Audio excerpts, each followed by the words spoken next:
Halo Sobat Dinkes, kembali lagi di PDKT, Podcast Dinas Kesehatan Tangsel.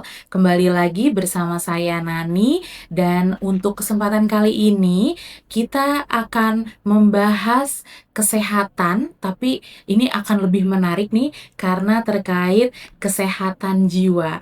Dan saya nggak sendirian tentunya, saya ditemani oleh narasumber pakarnya langsung oleh Dr. Azizah SPKJ. Beliau adalah dokter psikiater di RSU Kota Tanggerang Selatan. Dokter Azizah, gimana kabarnya? Sehat, Dok? Alhamdulillah sehat, Alhamdulillah, Mbak terima Nani. kasih ya Dok sudah menyempatkan waktu untuk datang ke podcast Dinas Kesehatan Ya, sama-sama, Tangsel. terima kasih. Oke Dok, karena tadi sudah saya spill-spill ke Sobat Dinkes, jadi kita biasanya bilangnya Sobat Dinkes Dok.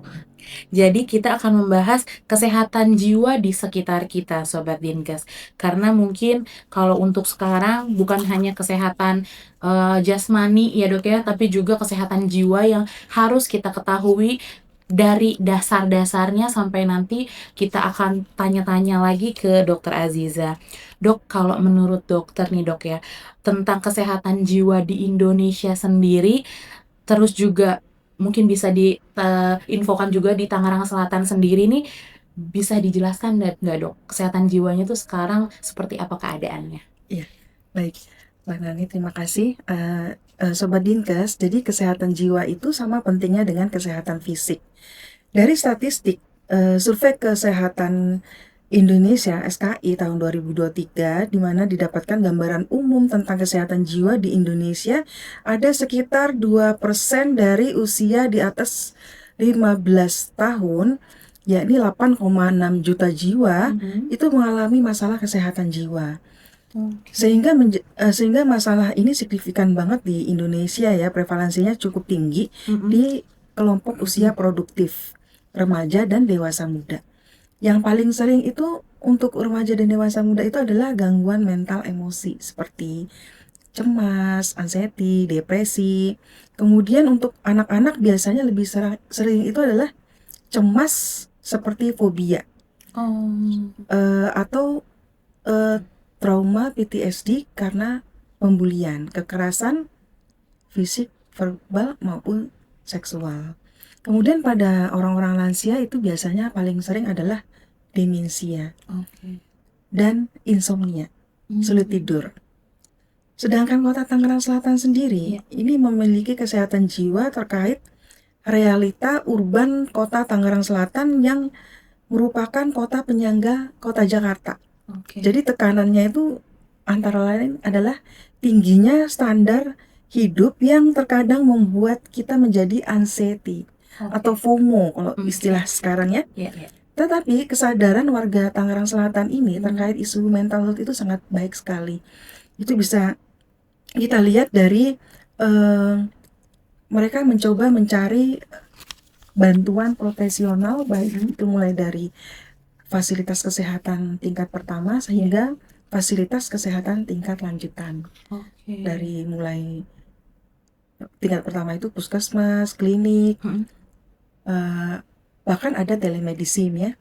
Kemudian diarahkan ke rumah sakit jika memang membutuhkan penanganan lebih lanjut. Oke, jadi untuk di Kota Tanggerang Selatan sendiri gitu ya Dok ya, yaitu karena memang kita berdekatan dengan ibu kota Jakarta yang memang sangat sudah kita ketahui padat gitu ya Dok ya.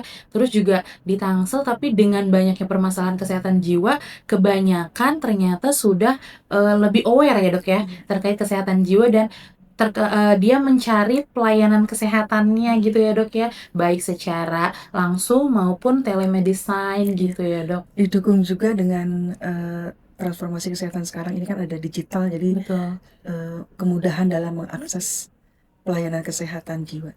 Oke. Balik lagi biasanya itu tadi ya Dok ya, FOMO. Kalau kata-kata zaman sekarang, anak zaman now tuh FOMO gitu ya Dok ya, yang memang balik lagi tadi jatuhnya berarti ke gaya hidup ya Dok. Oke. Terus kalau yang dimaksud dengan kesehatan jiwa sendiri nih Dok, itu apa Dok? Iya, jadi kesehatan jiwa berdasarkan World Health Organization, kesejahteraan kesehatan jiwa itu keadaan sejahtera Mhm. di mana individu menyadari kemampuannya dapat mengatasi tekanan hidup yang normal, bekerja secara produktif dan berkontribusi pada komunitasnya. Di sini juga ada istilah spektrum kesehatan jiwa. Spektrum ini artinya ada kondisi mulai dari ringan, sedang, berat. Jadi Oke. mulai dari kondisi yang berat sampai keadaan yang sangat baik. Biasanya terkait gangguan yang dialami. Mhm. Biasanya kita menilainya dari GAF, Global Assessment Functioning. Global Assessment Functioning adalah alat ukur psikologis untuk menilai psikologis, fungsi sosial maupun fungsi peran seseorang itu, apakah di pekerjaan atau di sekolah kalau dia adalah seorang pelajar. Kita juga harus tahu perbedaan antara stres biasa dengan gangguan jiwa klinis. Oh gitu. Stres biasa itu biasanya kita sebut dengan eustress. Illustress ya. Eustress, eu itu Eustress. normal stres Oke. ya, jadi stres yang normal. Artinya respon alami terhadap tekanan yang biasanya mereda saat pemicunya hilang. Sedangkan gangguan jiwa klinis itu adalah kondisi medis serius yang mengubah fungsi otak, menyebabkan gejala yang mendalam dan persisten. Misalnya sedihnya terlalu mendalam, Oke. sampai hilang minat, bahkan sampai ada pikiran untuk mengakhiri hidup. Oke. Ini juga bisa mengganggu fungsi harian, bahkan kadang-kadang pemicunya juga nggak jelas, sehingga memerlukan penanganan profesional seperti terapi, psikoterapi, atau psikofarmaka, obat-obatan. Kemudian nanti kita juga bisa mengenal yang namanya ODGJ dan ODMK. Kadang-kadang betul. pasien datang, apakah saya sudah gila? Iya, Gitu. iya, iya. Nah, nanti ada istilah ODGJ. ODGJ itu orang dengan gangguan jiwa. ODMK orang dengan masalah kejiwaan. ODGJ itu ada sekitar 1%.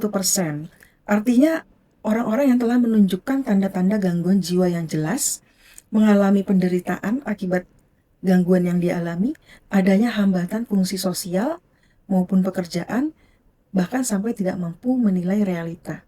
Oh, Halusinasi, halusinasi. waham, delusi.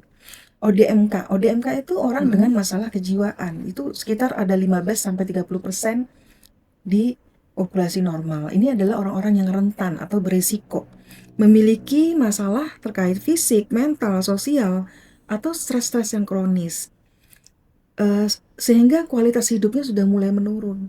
Oke. Jadi itu yang membedakan antara ODGJ dengan ODMK. Jadi nggak semuanya nanti dibilang gila gitu Oh ya. iya, iya. Tapi kadang-kadang ada plesetan gila. Betul, betul dok. Kalau misalnya berarti lebih banyak yang ODMK malah ya dok ya, persentasenya ya dok.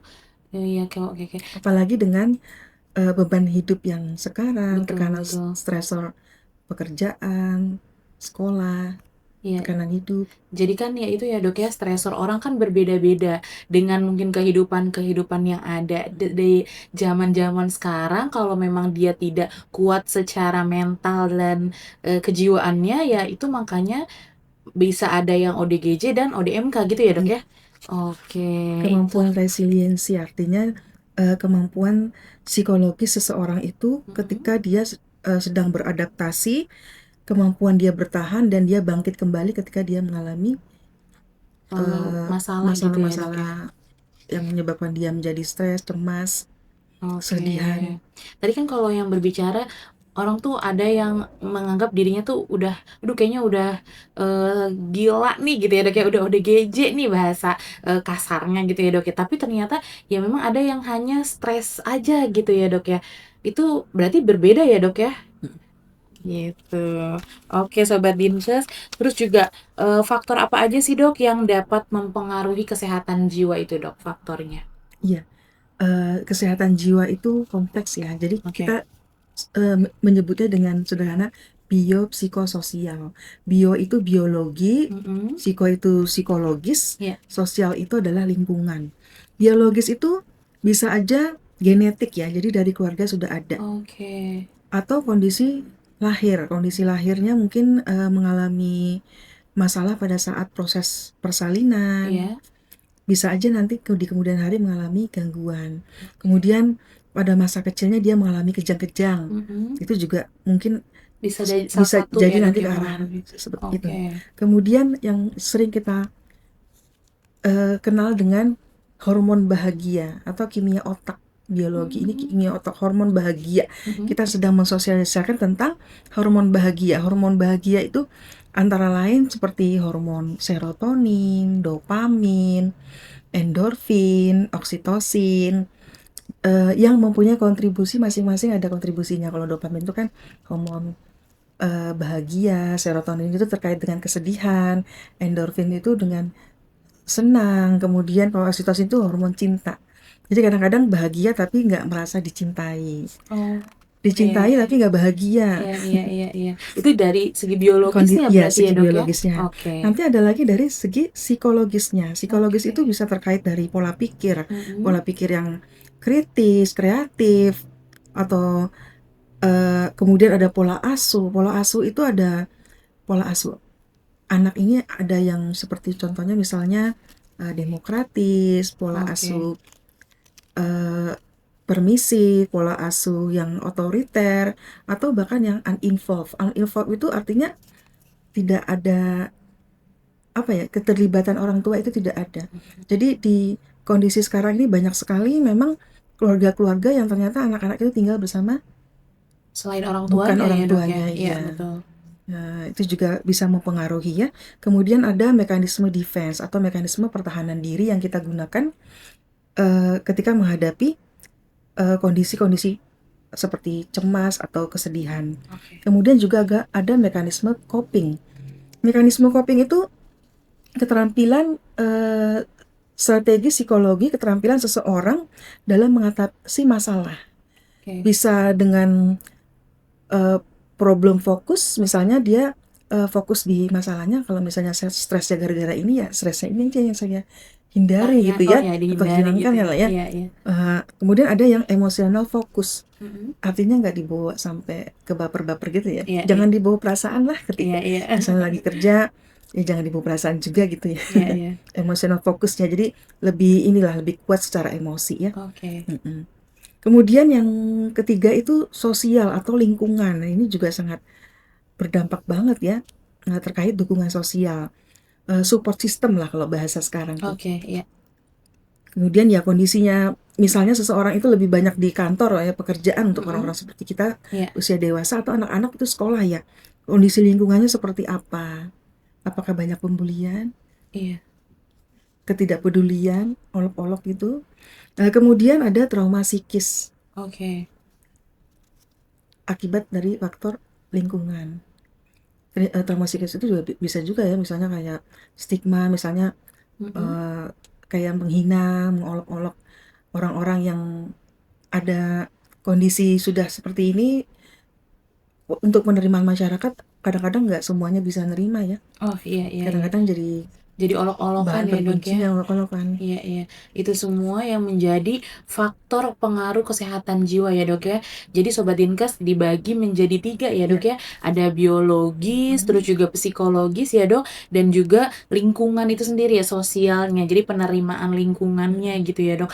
Jadi memang kalau misalnya nanti ada kejadian-kejadian kesehatan jiwa, yang pasti dilihat faktornya dulu ya, Dok, ya. Dari 3 poin itu. Akan kita cari, akan kita Akan dicari telusuri. akarnya nih dari mana nih faktor-faktornya gitu ya, Dok, ya. Oke, Dok. Terus kenapa sih, Dok, kesehatan jiwa itu menjadi penting, Dok? Gitu. Iya, kesehatan jiwa ini penting. Kesehatan jiwa ini nggak terlihat ya, tapi dampaknya itu terasa. Betul, betul.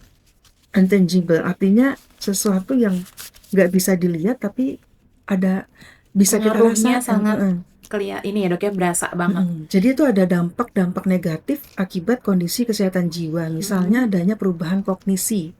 Perubahan kognisi itu atau pikiran ya. Kadang-kadang sulit konsentrasi, Oke. susah fokus, lupa mengingat hal-hal yang sederhana. Misalnya naruh kunci di mana. Tapi nanti lupa ini juga dibedakan antara lupa pada orang-orang yang demensia. Oke. Nah, kalau lupa demensia kan mungkin karena sudah faktor usia, tapi Iya, kalau iya. lupanya kita ini bukan lupa yang sampai lupa banget ya, jadi karena nggak fokus jadi udah lupa, bahkan naruh kunci pun Lupa gitu ya, Dok? dan itu jadi terganggu karena mungkin pas mau kerja jadi nggak bisa kerja ya. Kemudian misalnya kondisi bingung, sulit mengambil keputusan, bahkan mengalami gangguan organisasi berpikir, step-step seseorang dalam berpikir Contohnya kadang-kadang gimana tuh menjadi dok? kacau. Ketika kita bekerja, kita Mm-mm. itu kan punya tahapan-tahapan, misalnya kita Mm-mm. masuk, kemudian kita absen. Tapi Mm-mm. beberapa orang kalau sudah mengalami gangguan, Mm-mm. mungkin sudah nggak absen, mungkin kerjanya juga kadang-kadang yang harus dikerjain nggak dikerjain, itu kan jadi ada yang namanya kita sebut sebagai organisasi berpikirnya sudah mulai terganggu. Oke. Nah, kalau kita perhatikan teman-teman kita ada yang seperti itu, Sobat Mm-mm. Dinkes, perlu kita dekatin, kita tanya ada Oke. apa gitu ya. Iya, iya. Kadang-kadang lost gitu ya. Kadang-kadang kayaknya emang dia mah kayak begitu deh orangnya gitu ya dok Atau ya. yang itu tadi ya, jadi Heeh, heeh. malah kita julitin ya. Betul betul dok. Jadi ternyata dengan keadaan-keadaan yang seperti itu harus dideketin malahan orangnya ya dok ya. Iya, Khawatirnya memang dia sudah ada tanda-tanda iya, yang mengarah ke kejiwaannya itu mulai terganggu gitu ya iya. dok. Itu dampak-dampak dari negatif terkait pikiran. Nanti ada dampak Oke. emosi. Dampak emosi itu bisa kita lihat misalnya orangnya mudah murung, sedih, mudah Hmm, cemas, ya, ada rasa takut yang berlebihan, oke. khawatir, ada rasa hampa. Kemudian ada perubahan-perubahan fisik ya, terkait Mhm. kesehatan jiwa. Misalnya kok sering sakit kepala tapi penyebabnya nggak jelas. Oh, Tiba-tiba jantung berdebar-debar seperti mau mati gitu ya. Kadang-kadang sesak napas atau mah tapi tidak tidak spesifik ya sakit mahnya ya. oke. Sering banget saya dapat juga rujukan dari teman-teman sejawat, Mhm. pasien-pasien yang mah ternyata juga mengalami kondisi gangguan jiwa ini ya. Oke. Tremor, kadang-kadang suka tremor, keringat dingin di jalan misalkan. Kemudian sampai ke perubahan perilaku. Perubahan perilaku yang kita lihat biasanya Mhm. misalnya yang dikeluhkan yaitu gangguan makan, gangguan tidur, Oke. atau menarik diri, sudah malas untuk bergaul, atau Oke. penurunan kinerja, jarang masuk, Mhm, mhm, mhm. hilang minat, terganggunya perawatan diri, kadang-kadang nggak mandi, kuku Ya, nggak di apa sih, dibersihin kuku gitu nggak ya dok. dibersihin, bahkan nanti bisa sampai ke kondisi adiksi. Jadi pelariannya tuh ke adiksi itu yang tadi ya, ada zat, ada Mhm. adiksi perilaku. Adiksi zat itu seperti narkoba, Oke. kemudian kafein, rokok, nikotin. Kemudian adiksi perilaku itu seperti yang kita sering dengar sekarang tuh kayak pinjol, judol, gemo. Mhm, mhm. Itu Jadi dampak negatif dari kesehatan jiwa. Sehingga oke. kesehatan ini kita anggap sangat penting sekali. Iya. Tapi kalau kesehatan jiwa ini memberikan dampak positif, itu juga kita membuat kita juga jadi senang ya, bahagia. Kenapa? Karena tercipta hubungan yang lebih baik. Kita mampu berinteraksi secara sehat dengan orang lain. Emang ada dok. Jadi ada dampak negatif dan dampak positifnya berarti ya Iya, dok ya. kenapa kita Oh. sebut penting? Kita pasti akan melihat ada sisi positif, tapi juga ada sisi negatifnya. Mhm. Ya, kemudian produktivitas. Produktivitas kita jadi fokus kita meningkat, motivasi kita jadi baik, dan kinerja kita juga jadi bagus ya.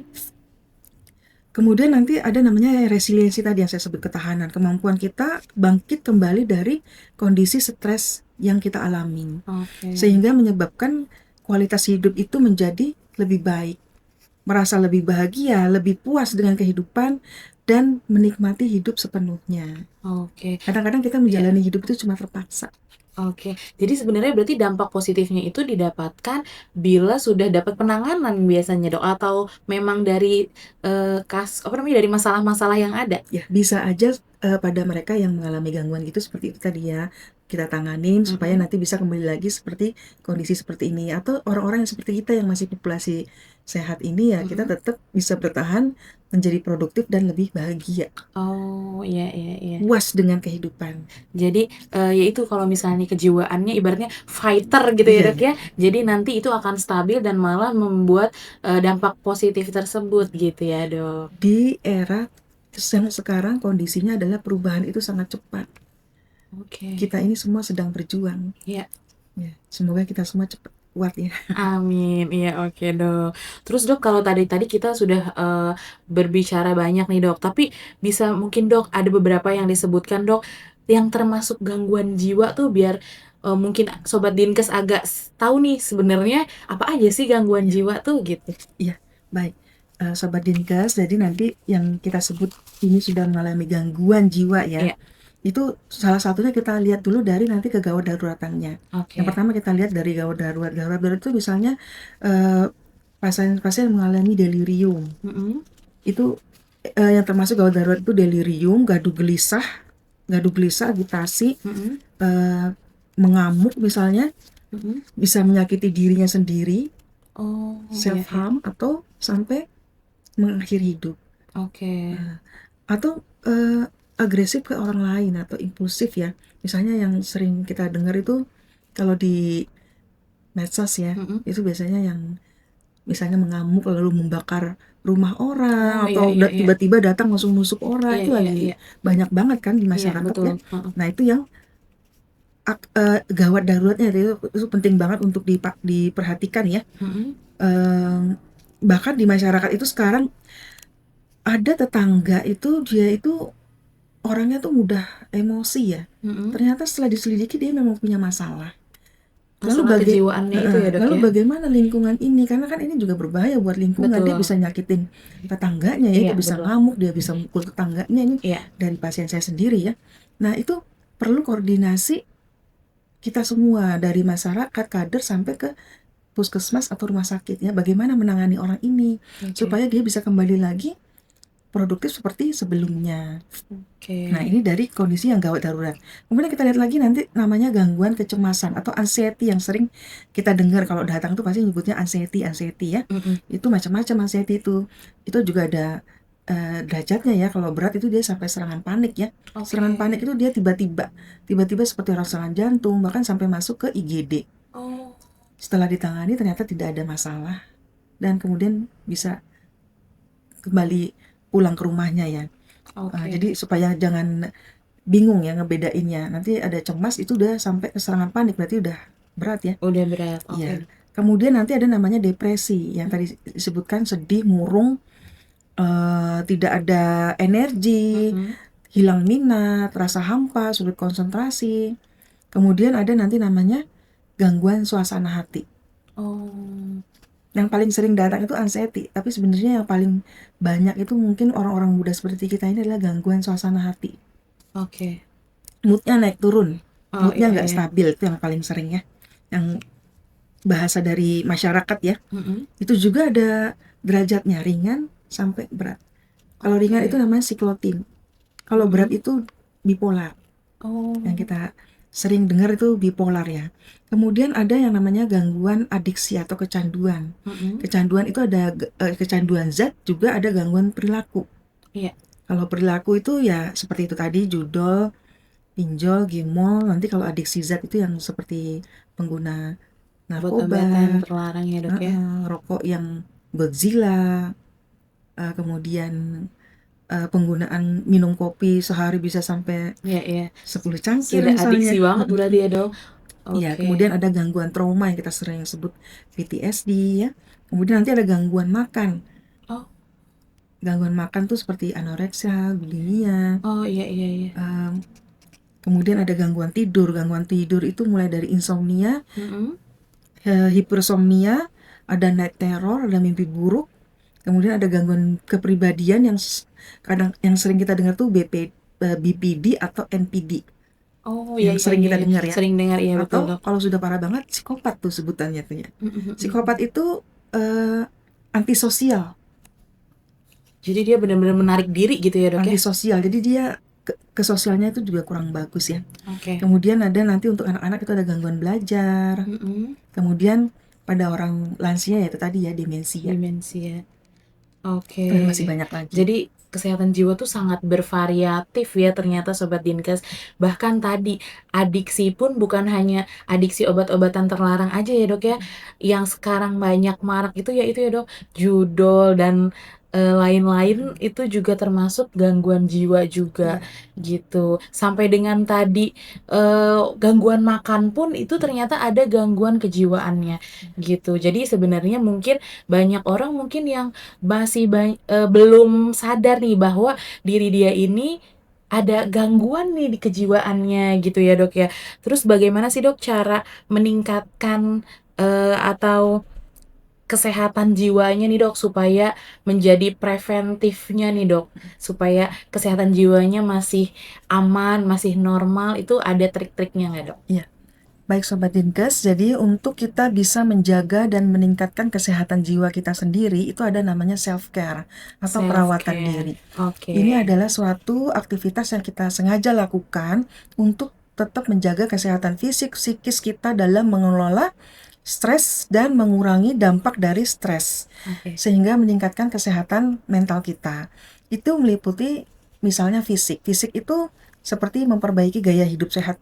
Kemudian melakukan time management. Time management ini antaranya tidur teratur, karena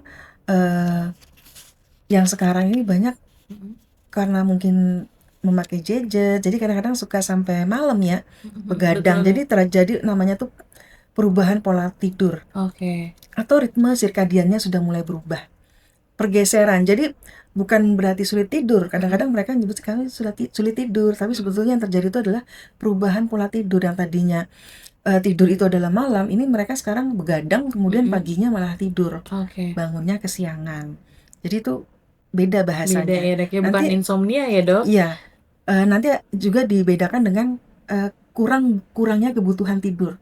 Pada Oke. orang-orang yang mengalami gangguan suasana hati, mereka akan bilang kalau malam itu saya semangat Susah. banget, semangat. Oh, malah semangat gitu ya Taunya dok ya? ngapain? Biasanya saya bersih-bersih atau ngerjain tugas itu langsung banyak tugas Oh, diselesaikan. iya iya Atau iya. mungkin saya scroll-scroll medsos gitu ya. Jadi dia tuh kebutuhan tidurnya berkurang, tapi paginya jadi dia tidurnya agak kemalaman tapi paginya masih tetap semangat. Nah, itu yang tadi saya sebutkan gangguan suasana hati. Lagi hipomanik jadi semangat. Tapi itu bukan termasuk gangguan kejiwaan ya berarti ya dok? Nanti kita lihat gangguan kejiwaan itu selain adanya tanda dan gejala, dia juga ada namanya periode waktu. Oke. Periode waktu dan sampai mana ini mengganggu fungsi peran. Oh, Fungsi peran kita. Kalau kita adalah anak sekolah, anak pelajar mungkin sekolahnya mungkin sering bolos, nggak masuk. oh iya iya. Kalau kita adalah seorang pekerja, fungsi peran kita mungkin kitanya jadi sering nggak masuk. Iya iya. Alasannya ada aja gitu ya. Oke oke. Kemudian itu ada lagi yang psikis, mental atau emosional. Misalnya meluangkan waktu atau me time, istilah orang zaman sekarang Iya, ya. betul, me time. Mau me time dulu gitu ya dok? Iya. Kemudian juga orang-orang zaman sekarang tuh luar biasa banget ya. Mereka itu melakukan journaling. Journalingnya itu mereka bisa menulis sendiri atau di diary atau menulis di gadget nanti dalam bentuk seperti dijadikan novel ya. Kalau saya tanya-tanya tuh mereka tuh biasanya mereka produktif sekali menulis di Wattpad gitu ya. Oh iya iya. Itu tuh Dengan menuliskan suasana hatinya gitu ya dok ya? iya, Oke bagus oke. sekali ya itu, luar biasa banget. Iya. Kemudian juga membatasi gadget. Oke. Kemudian juga kita bisa melakukan batasan atau boundaries. Misalnya kita mengatakan tidak tentang sesuatu ya. Beberapa pasien itu mengatakan saya ini orangnya people pleaser, nggak enakan gitu tuh. Jadi saya tuh nggak bisa berkata tidak pada seseorang yang Iya. datang ke kita gitu. Iya, ada yang seperti itu memang dok. Akhirnya kecapean sendiri. Oke. Kemudian nanti sosialnya itu misalnya kita menghabiskan waktu luang kita dengan keluarga kita, orang-orang tersayang, keluarga, teman dekat, atau pasangan. Kemudian kita juga membangun support system yang baik. Oke. Karena kita ini adalah negara yang mayoritas beragama, itu juga nanti self-care-nya ini secara spiritual itu contohnya adalah taat beribadah. Oke. Berdoa dan banyak-banyak bersyukur. Jadi kita mengamalkan apa yang sudah diajarkan di agama kita tentang perbanyak berbuat kebaikan, berkasih sayang, menyebarkan kasih sayang, rasa bersyukur, saling membantu, saling peduli, empati. Walaupun kita hanya bisa sebatas misalnya mendengarkan saja keluhan teman kita, orang-orang terdekat kita ya. Iya. Itu juga sebuah bantuan yang sebenarnya luar biasa. Hal sederhana tapi itu luar biasa, tapi jarang dikerjakan. Sehingga kalau di medsos nanti kita akan baca, loh kok nggak ngomong sih, sudah orang yang nggak ada kok nggak ngasih tahu ya. Saya nggak tahu loh, kita nggak tahu atau kita kurang peduli, yang membuat kita juga jadi ya itu, jadi akhirnya beritanya sudah sampai seseorang itu sudah tiada baru kita menyesali. Sadar gitu ya, Harusnya Dok, ya. harusnya bicara aja, gitu ya. Iya, oke. Terus Dok, untuk terakhir nih Dok, mitos dan fakta terkait kesehatan jiwa Dok. Mm-mm. Itu mungkin ada nggak sih Dok, biasanya kadang-kadang masyarakat tuh mitos dan faktanya tuh apa aja sih Dok biasanya? Ya, jadi mitos dan fakta terkait gangguan jiwa itu biasanya paling sering adalah orang gangguan jiwa itu orang yang lemah mental Oke. atau kurang iman. Biasanya, "Ah, kamu mah cuman kurang iman." Mhm. Padahal sebenarnya yang seperti saya jelaskan tadi, bahwa kondisi kesehatan jiwa ini terkait dari biopsikososial. Jadi ada biologisnya tadi hormon-hormon ya, keseimbangan hormonnya terganggu. Iya, Kemudian kondisi psikologis, mekanisme defense, mekanisme copingnya, skillnya kurang bagus dan kemudian lingkungannya juga mungkin kurang support ya, kurang baik. oke. Penting kita membedakan Mhm. mitos dan fakta Fakta. dari kesehatan jiwa ini terkait dengan nanti stigma dan diskriminasi terhadap orang-orang yang mengalami Gangguan kondisi jiwa ya Dok. gangguan jiwa Iya, yang nanti dia bisa berdampak serius, misalnya menyebabkan seseorang itu jadi terhambat dalam mencari bantuan profesional iya. profesional seperti psikiater, psikolog klinis, terapis, praktisi dan seterusnya ya. Yang mungkin karena mereka merasa malu, takut dihakimi, Mhm. takut nanti mengalami isolasi sosial, Iya, atau nanti takut jadi terhambat proses penyembuhannya, oke. pemulihan. Kita memahami kondisi fakta ini itu adalah sebagai langkah pertama. Langkah pertama kita menciptakan lingkungan yang sangat mendukung dan untuk menghilangkan stigma terhadap masalah kesehatan jiwa. Oke. Eh, dengan adanya medsos ini itu Mhm. membuat kita jadi sadar tentang eh, tentang pentingnya kesehatan jiwa ini. Oke. Banyak sekali kan di medsos-medsos berita-berita terkait Kasus-kasus ya kasus-kasus Dok ya? yang mencengangkan ya. Iya, betul.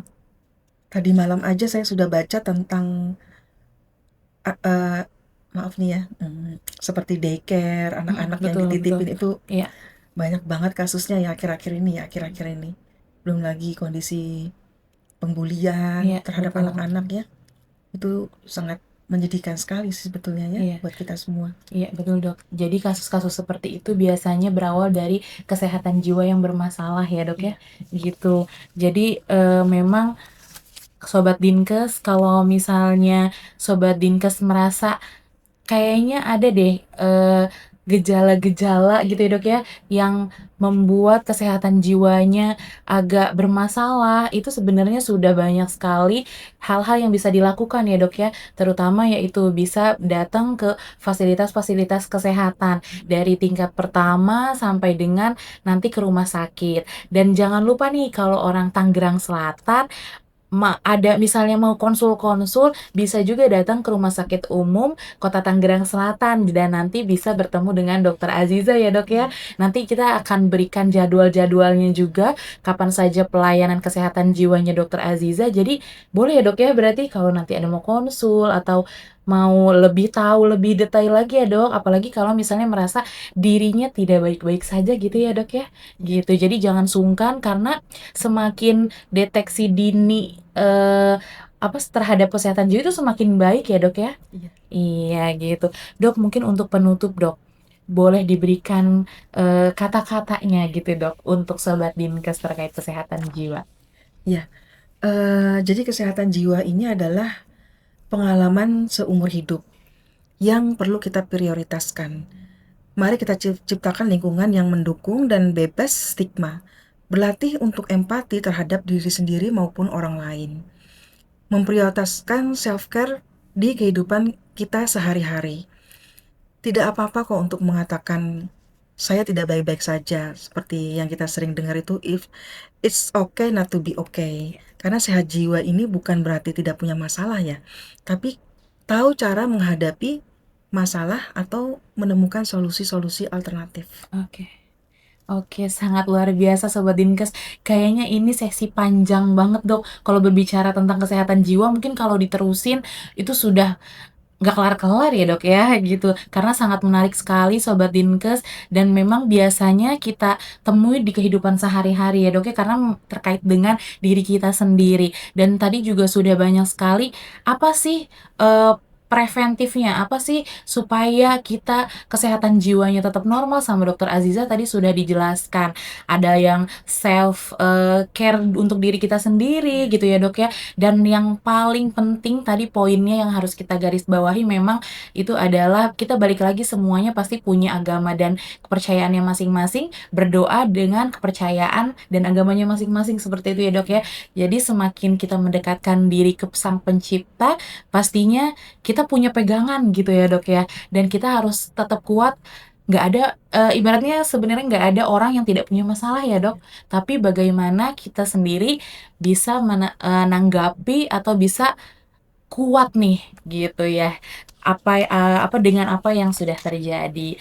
Dok, terima kasih banyak Dokter Aziza atas ilmu-ilmunya. Terima kasih kembali Mbak Nani atas undangannya dan Sobat Dinkes atas waktunya. Iya, oke, semoga nanti kita bisa berjumpa lagi karena kalau berbicara kesehatan jiwa itu panjang ya, Dok. Kalau tadi kita jabarin satu-satu juga itu lebih menarik lagi. Cuman karena waktunya sangat terbatas Sobat Dinkes, sekali lagi terima kasih Dokter Aziza, sehat-sehat terus, dan kita akhiri untuk podcast kali ini Sobat Dinkes, dan salam sehat. Salam sehat.